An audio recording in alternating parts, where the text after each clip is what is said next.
સ્વામિનારાયણ મંદિર વાડી વડોદરા દ્વારા વડતાલધામ દ્વિશતાબ્દી મહોત્સવ ઉપક્રમે 2000 તુલસીના છોડનું વિતરણ.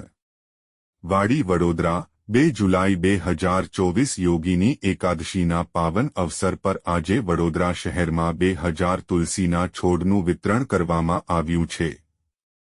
આ ઉત્સવને નિમિત્તે શહેરના વિવિધ વિસ્તારોમાં તુલસીના પવિત્ર છોડ નાગરિકોને આપીને પર્યાવરણની સંરક્ષા અને આધ્યાત્મિક મહત્વની જાગૃતિ લાવવા પ્રયત્ન કરવામાં આવ્યો છે.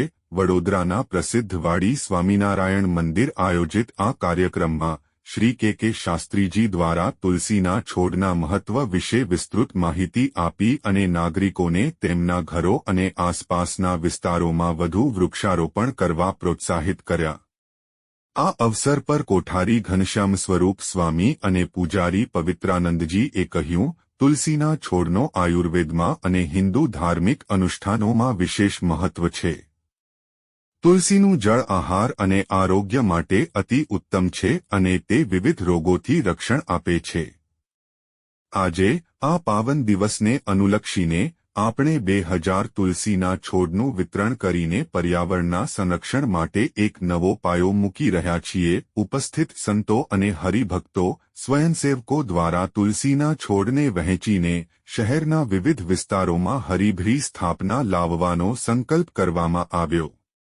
આ કાર્યક્રમ દ્વારા એક સાથે પર્યાવરણ જાગૃતિ, આરોગ્ય અને આધ્યાત્મિક સમૃદ્ધિ લાવવાનો પ્રયત્ન કરવામાં આવ્યો છે. આમ યોગીની એકાદશીના આ પાવન અવસર પર 2000 તુલસીના છોડના વિતરણ દ્વારા વડોદરાના નાગરિકોએ પર્યાવરણને સાચવવા અને સ્વસ્થ જીવનશૈલી અપનાવવા તરફ એક સારા માર્ગે પગલાં લીધા છે.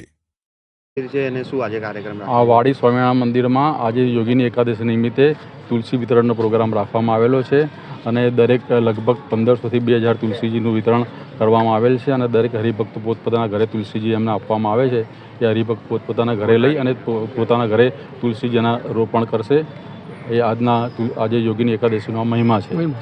તુલસીનો શું મહિમા છે આજે વિતરણ કરવાનો? આજે તુલસી એકાદશીનો મહિમા એ છે કે આજે યોગીની એકાદશી છે, એમાં ભગવાન વિષ્ણુને તુલસી બહુ પ્રિય છે, એટલા માટે આપણે આ વિતરણનો પ્રોગ્રામ કરેલો છે. આપનો પરિચય? યોગેશભાઈ.